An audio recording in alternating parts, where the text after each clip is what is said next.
Greetings from North Carolina. I'm Charles Irons. For those of you with whom I've not met, my family and I worshiped at Barnabas a few years ago and have been really blessed to reconnect over COVID. It's been one of the kind of unexpected silver linings for us. One of the other silver linings of waiting until too late to submit one's Lenten devotional is that we have the inputs from the pulpit. And I was thinking of Andy's exhortation last Sunday to think of an outward-focused Lenten practice. And I was thinking of Stephen Green's commendation on Ash Wednesday of the more classic interior-focused spiritual disciplines. And my favorite saint, Francis of Assisi, has given me a way to think about a practice that kind of combines this exterior focus with this really interior challenge and inventory. And it's in the first pages of Bonaventure's Life of Francis. It is one of Francis's kind of signature spiritual disciplines. So I'm going to read a couple of sentences from Bonaventure's Life of Francis.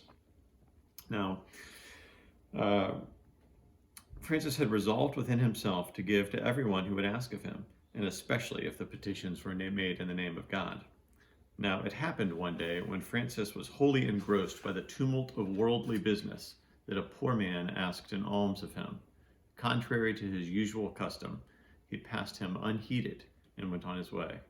But speedily recollecting himself, he ran after the poor man, charitably relieved his wants, and made a solemn promise to God that from that day forth he would never refuse an alms to any that should ask of him for the love of God. And this promise he faithfully kept until the day of his death. So this challenge of giving to all who ask of one, which I think in application can be broadened to responding in love to anyone who asks something of you. Thinking of the exhortation of Jesus in the Sermon on the Mount to go the extra mile with someone or give your cloak also. And that kind of exterior discipline, which I've been trying to practice, immediately for me invokes all of these interior challenges. If it's time that someone wants of me, I wonder about my own agenda, and I place my own agenda against God's. Sometimes I'm scared to accept an invitation to talk about something. I'm scared my expertise won't be enough, my love won't be enough.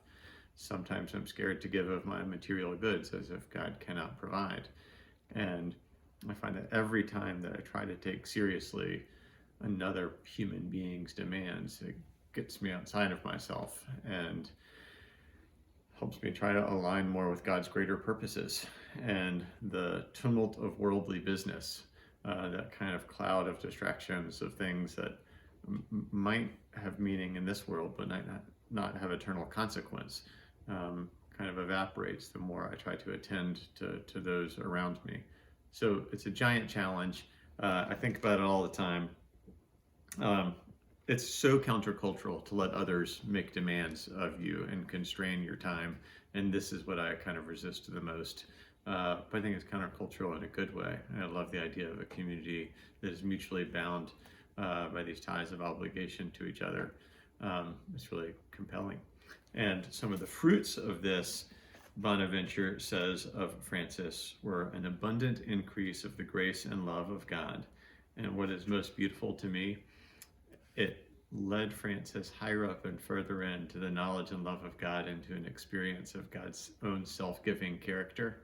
That this is the part that kind of catches me a little bit, that he could never hear the words expressing the love of God without his heart being deeply moved and affected. Francis starts almost just sort of weeping with tenderness whenever he's reminded of that great storyline of God's own self-giving love for us and his own responsiveness to our needs.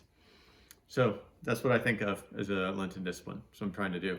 I'm still scared to make it a life goal like Francis did, but I'm trying.